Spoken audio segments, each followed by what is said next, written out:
الحمدللہ وحدہ والصلاة والسلام علی من لا نبی بعدہ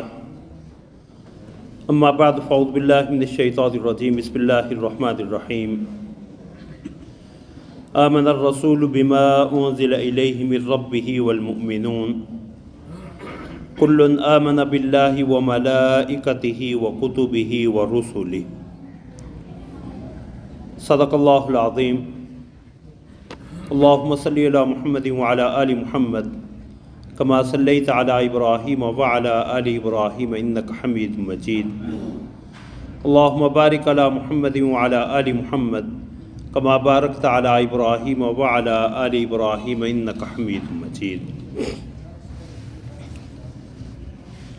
ارکان ایمان میں سے پہلا رکن اللہ رب العزت پہ ایمان ہے۔ دوسرا رکن اس آیت کریمہ کی ترتیب کے اعتبار سے فرشتوں پہ ایمان ہے۔ کل آمن باللہ، سب ایمان لائے اللہ پہ، و ملائکتہ، اور اس کے فرشتوں پہ۔ ملائکہ ملک کی جمع ہے۔ حضرات محدثین اور مفسرین نے لکھا ہے کہ عربی زبان کے اس لفظ کے دو معنی ہیں۔ ایک تو یہ علوکہ سے مشتق ہے، نکلا ہے، جس کا معنی پیامبری ہے، پیغام لے کے آنا ہے۔ تو چونکہ اللہ رب العزت نے فرشتوں کو پیامبری اور دیگر فرائض سونپ رکھے ہیں، اس لیے انہیں ملائکہ کہا جاتا، یا یہ ملک سے ماخوذ ہے، اور ملک شدید قوت کو کہتے ہیں کہ یہ اللہ رب العزت کی عظیم مخلوق ہے، جسے اللہ رب العزت نے جسمانی طور پہ اور قوت کے اعتبار سے بڑا مضبوط بنایا ہے۔ اصطلاح شریعت میں ملائکہ سے مراد اللہ رب العزت کی ایک عظیم نورانی مخلوق ہے، جسے اللہ رب العزت نے مختلف شکلیں اختیار کرنے کی صلاحیت عطا کی ہے۔ وہ اللہ رب العزت کے معزز بندے ہیں۔ اللہ رب العزت نے ان میں شر اور نافرمانی کا، بغاوت کا مادہ ہی نہیں رکھا۔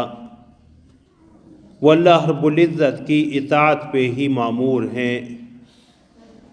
وہ اللہ کی نافرمانی کر ہی نہیں سکتے۔ اللہ رب العزت نے انہیں جو مختلف ذمہ داریاں، فرائض سونپے ہیں، وہ ان کو ہر وقت بجا لاتے رہتے ہیں۔ یہ اختصار ہے ایمان بالملائکہ کا۔ فرشتوں پہ ایمان لانے میں پہلی چیز جس پہ ایمان آنا ضروری ہے، وہ یہ ہے کہ اللہ رب العزت کی ایک عظیم مخلوق ہے، جسے فرشتے کہتے ہیں، اور یہ مخلوق ایک نورانی اور لطیف مخلوق ہے۔ سیدہ عائشہ رضی اللہ تعالی عنہ کی حدیث ہے صحیح مسلم کی کہ خلقت الملائکۃ من نور، کہ فرشتوں کو اللہ رب العزت نے نور سے پیدا کیا ہے۔ یہ عظیم مخلوق ہے۔ اللہ رب العزت نے انہیں مذکر اور مؤنث، نر اور مادہ ان میں نہیں پائے جاتے، بلکہ اللہ رب العزت کی یہ ایک الگ ہی مخلوق ہے، جن میں نہ تذکیر و تانیث ہے، نہ نر مادہ پائے جاتے ہیں، نہ یہ کھاتے پیتے ہیں، اور نہ انہیں نکاح کی ضرورت ہے۔ کتب حدیث اور قرآن کریم کی مختلف آیات مبارکہ سے جو ہے وہ اس کا ثبوت ملتا ہے کہ اللہ رب العزت نے قرآن کریم میں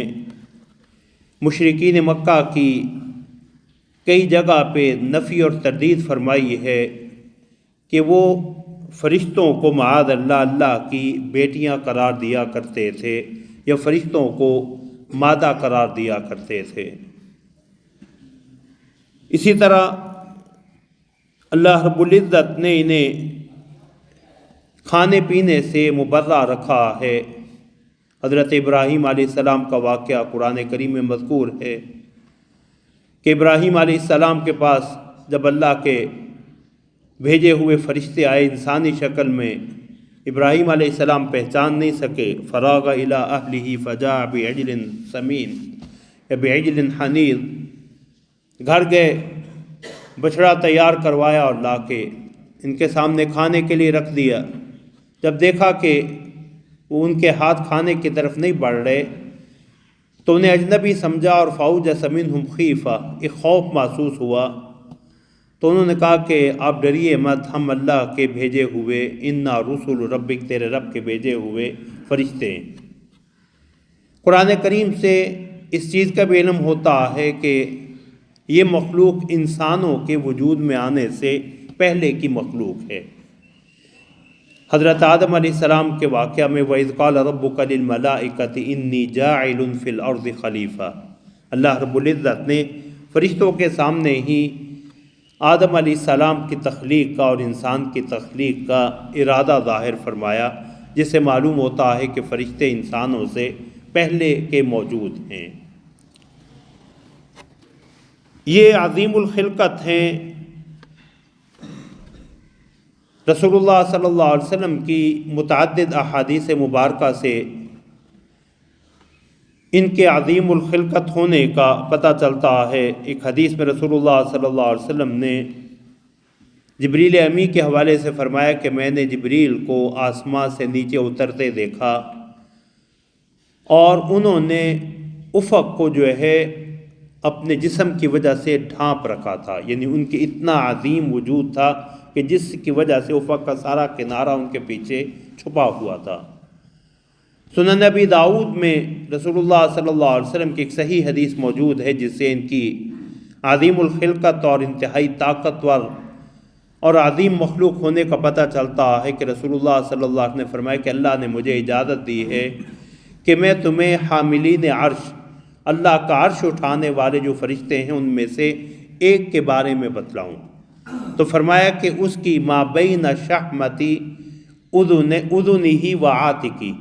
اس کی کان کی لو اور اس کے کندھے کے درمیان اتنی مسافت اور اتنا فاصلہ ہے جتنا 700 سال کی مسافت انسان طے کر لے، یعنی اس کے باقی جسم کی عظمت اور خلقت کا کیا کہنا، اس کے کانوں کے اور کندھے کے درمیان کی مسافت اتنی طویل ہے، اور ان کی تعداد بھی اس کا بھی اندازہ نہیں۔ وَمَا يَعْلَمُ جُنُودَ رَبِّكَ إِلَّا هُوَ، تیرے رب کی کے لشکروں کی تعداد کو اس کے سوا اور کوئی نہیں جانتا۔ ان کی اس عظیم تعداد کا اندازہ بھی رسول اللہ صلی اللہ علیہ وسلم کی 2 احادیث مبارکہ اس حوالے سے، ایک تو رسول اللہ صلی اللہ علیہ وسلم نے جب بیت معمور کا ذکر کیا کہ اسی بیت اللہ کی سمت پہ سیدھ میں اللہ رب العزت نے آسماں پہ بیت معمور فرشتوں کا قبلہ ہے، کعبہ ہے، اور فرمایا کہ بیت معمور کے بننے سے لے کے اللہ رب العزت کے فرشتے روزانہ 70,000 فرشتے اس بیت معمور کا طواف کرتے ہیں، اور جو فرشتہ ایک مرتبہ بیت معمور کا طواف کر لیتا ہے پھر قیامت قائم ہونے تک دوبارہ اس کی باری نہیں آئے گی۔ ایک اور صحیح حدیث میں رسول اللہ صلی اللہ علیہ وسلم نے جو ہے وہ جہنم کے فرشتوں کے بارے میں بتلایا کہ جہنم کو اللہ رب العزت ہمیں محفوظ فرمائے، جب قیامت والے دن لائی جائے گی تو اس کی 70,000 لگامیں ہوں گی، 70,000 لگامیں اس جہنم کی، اور ایک لگام جو ہے وہ اتنی بڑی، اور اسے کھینچنے کے لیے اتنی بڑی طاقت کی ضرورت ہوگی کہ ایک لگام کو کھینچنے کے لیے 70,000 فرشتے مقرر ہوں گے۔ تو اس سے معلوم ہوتا ہے کہ یہ انتہائی بڑی تعداد میں ہیں، جن کی تعداد کا اندازہ انسانی بس کی بات نہیں ہے۔ اللہ رب العزت نے انہیں یہ صلاحیت عطا کی ہے کہ وہ اللہ کے حکم سے مختلف شکلیں اختیار کر سکتے ہیں، انسانی شکل میں آ سکتے ہیں۔ حضرت لوط علیہ السلام کے پاس انسانی شکل میں آئے، حضرت ابراہیم علیہ السلام کے پاس انسانی شکل میں آئے،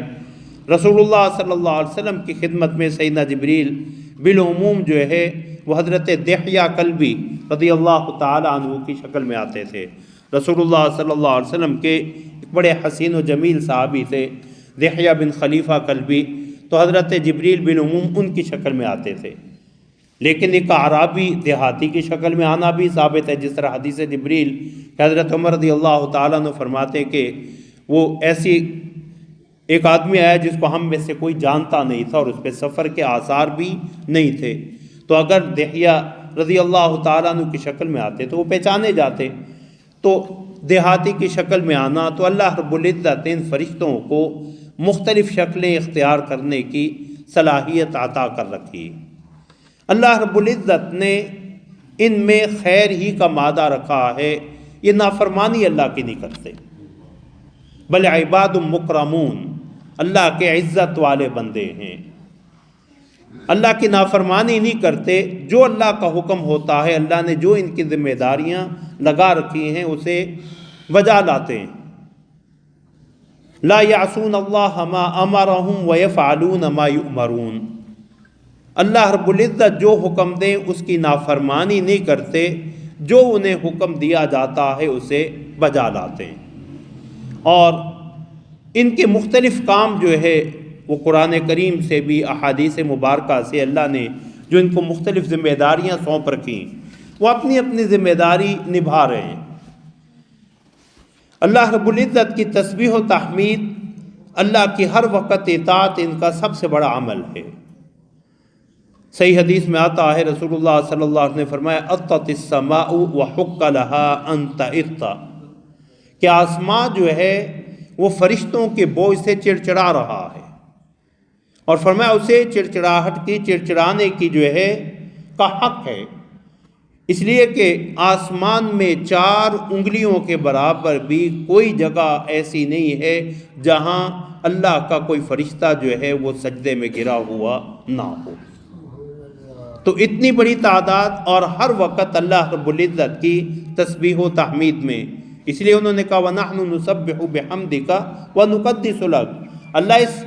نئی مخلوق کو پیدا کرنے کا مقصود اگر تیری بندگی ہے، تسبیح و تحمید ہے، تو یہ تو کام ہم بجا لا رہے ہیں۔ لیکن قرآن کریم نے فرشتوں کے کچھ اور اعمال بھی احادیث مبارکہ میں مذکور ہیں، جن میں بندوں کے اعمال کو لکھنا، وَإِنَّ عَلَيْكُمْ لَحَافِظِينَ كِرَامًا كَاتِبِينَ يَعْلَمُونَ مَا تَفْعَلُونَ، یہ کرامن کاتبین انسانوں کے اعمال کو لکھتے ہیں۔ اسی طرح اللہ رب العزت نے حفاظت کے لیے، انسانوں کی حفاظت، حدیث میں آتا ہے کہ اللہ رب العزت کی طرف سے انسان کے ساتھ حفاظت کے لیے فرشتے مقرر ہوتے ہیں، اور جب اللہ کا حکم آتا ہے کسی آزمائش کا تو اللہ اپنی اس حفاظتی حصار کو اٹھا لیتے ہیں۔ فرشتوں کو پیچھے ہٹنے کا حکم ہوتا ہے، وہ کسی آزمائش اور چوٹ سے لگ جاتی ہے، تکلیف پہنچ جاتی۔ اسی طرح اللہ رب العزت کے عرش کو اٹھانا، مومنین کے لیے استغفار کرنا، یستغفرون للذین آمنوا، اہل ایمان کے لیے استغفار کرتے رہتے ہیں۔ اللہ رب العزت کے عرش کو اٹھانے والے قیامت والے دن وَيَحْمِلُ عَرْشَ رَبِّكَ فَوْقَهُمْ يَوْمَئِذٍ ثَمَانِيَةٌ، کہ اللہ کے عرش کو قیامت والے دن 8 فرشتے اٹھائے ہوں گے۔ تو اللہ رب العزت کے عرش کو اٹھانا، ماں کے پیٹ میں بچے کی اللہ کے حکم سے تصویر بنانا، اس کے اعمال، اس کے عمر کو لکھنا، تو اللہ رب العزت نے جو مختلف ذمہ داریاں سونپ رکھی ہیں وہ ذمہ داریاں بجا لاتے رہتے ہیں۔ اور اللہ رب العزت کی ہمہ وقت اطاعت جو ہے وہ ان کا کام ہے، یسبحون اللیل والنہار لا یفترون، کہ وہ دن رات اللہ رب العزت کی تسبیح میں لگے رہتے ہیں، تھکتے نہیں ہیں، اکتاتے نہیں ہیں۔ اللہ رب العزت نے ان فرشتوں میں سے جن کا نام کتاب و سنت میں آ چکا ہے، ان کے نام کے ساتھ ان پہ ایمان لانا ضروری ہے، اور جن کے نام کے بارے میں نہیں بتلایا تو اتنا اجمالی ایمان کافی ہے کہ اللہ کی ایک بہت بڑی عظیم مخلوق ہے جسے اللہ رب العزت نے بہت سی ذمہ داریاں سونپ رکھی۔ مشہور فرشتے جن کے نام قرآن و سنت سے ثابت ہیں، جبریل، وحی لانے کی ذمہ داری، نزل بہ الروح الامین،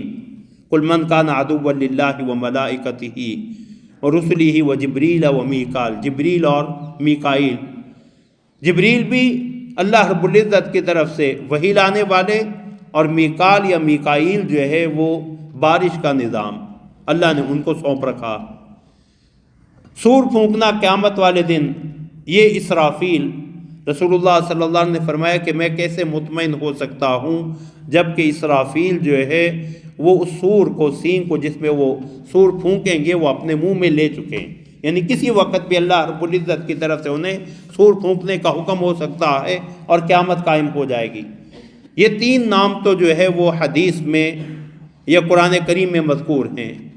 چوتھا بڑا نام جو ہمارے ہاں مشہور ہے ملک الموت کا، عزرائیل، یہ بعض کتب تفسیر میں امام آلوسی نے بھی لکھا، بعض دیگر امام ابن کثیر نے اپنی تاریخ میں البدایہ والنہایہ میں لکھا، لیکن یہ نام قرآن کریم یا رسول اللہ کی کسی حدیث سے واضح طور پہ نہیں ملتا، اس کا ثبوت نہیں ہے، بلکہ بعض تابعین سے جو ہے وہ اس کا ثبوت ملتا کہ بعض تابعین نے اس کا نام جو ہے وہ عزرائیل ذکر کیا، اور اس کا معنی عبداللہ جو ہے، جیسا کہ امام آلوسی نے تفسیر روح المعانی میں لکھا۔ قرآن کریم نے جو ہے وہ ملک الموت کا ذکر کیا کہ موت کا فرشتہ، اور وہ ایک نہیں ہے، توفت رسولنا، وہ ایک پورا شعبہ ہے جس کے انچارج آپ کہہ لیں اللہ رب العزت نے ملک الموت کو بنایا۔ ہاروت اور ماروت، یہ دو فرشتے جن کا نام اللہ رب العزت نے قرآن میں ذکر کیا، وما انزل علی الملکین ببابل ہاروت و ماروت۔ اسی طرح حدیث میں منکر نکیر کا نام آتا کہ منکر اور نکیر وہ دو فرشتے جو حساب قبر کے لیے آتے ہیں، تو حساب قبر کے لیے آنا، اسی طرح دیگر ذمہ داریاں جو اللہ رب العزت نے سونپ رکھی ہیں، فالمدبرات امرا جو اللہ نے فرمایا، اس کئی والمقسمات امرا، اللہ کے حکم سے مختلف چیزوں کی تقسیم پہ معمور ہیں، تو یہ فرشتوں کو جو ذمہ داریاں سونپی گئی ہیں وہ انہیں بجا لاتے ہیں۔ تو جن کے بارے میں قرآن و حدیث میں نام مذکور ہے نام کے ساتھ، مالک خازن جہنم کا، جہنم کے داروغے کا نام، یہ بھی قرآن میں موجود ہے، وَنَادَوْا يَا مَالِكُ لِيَقْضِ عَلَيْنَا رَبُّكَ، کہ وہ کہیں گے کہ اے مالک،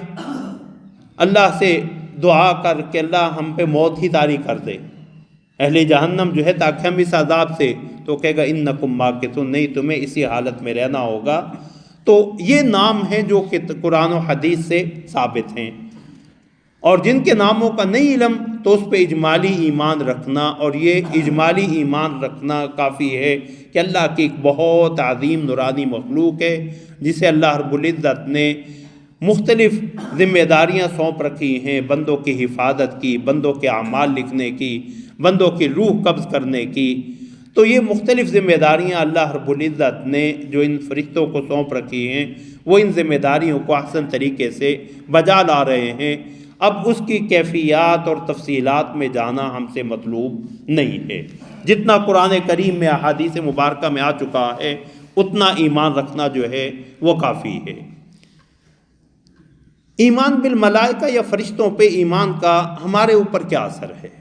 اختصار کے ساتھ، پہلا اثر یا پہلی جو حکمت ہے کہ ہم بھی اللہ رب العزت کی عبادت میں اپنی ساری توانائیاں لگائیں، کہ اللہ کی اتنی عظیم مخلوق جو ہر وقت تسبیح و تحمید میں ہے، تو ہم بھی اللہ رب العزت کی عبادت میں اپنے آپ کو لگائے رکھیں۔ دوسری چیز، اپنے آپ کو تکبر اور خود پسندی سے بچائیں، کہ اللہ کی توفیق سے کوئی نیک عمل کر لیا تو اس پہ مطمئن ہو کے نہ بیٹھ جایا کریں، ہم سے کہیں زیادہ جو ہے وہ عبادت اور اللہ کو راضی کرنے کے لیے تسبیح و تحمید کرنے والی مخلوق فرشتے موجود ہیں۔ اسی طرح اللہ رب العزت کا یہ انعام اور احسان جو ہے وہ مانیں کہ اللہ رب العزت نے ہماری حفاظت کے لیے اور جنت میں ہمارے اکرام کے لیے یہ فرشتوں کو مقرر کر رکھا، والملائکۃ یدخلون علیہم من کل باب،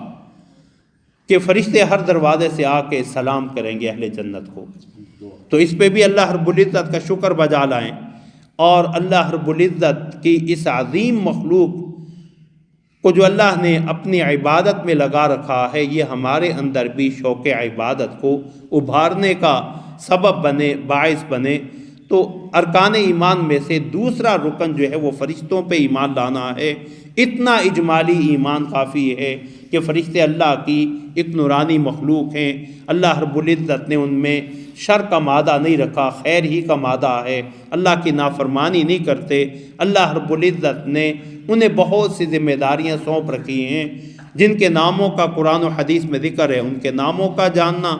اور ان کا اگر نام پتہ ہے تو اس نام سے ایمان رکھنا، اور جن کے ناموں کا نہیں پتہ تو وما یعلم جنود ربک الا ھو،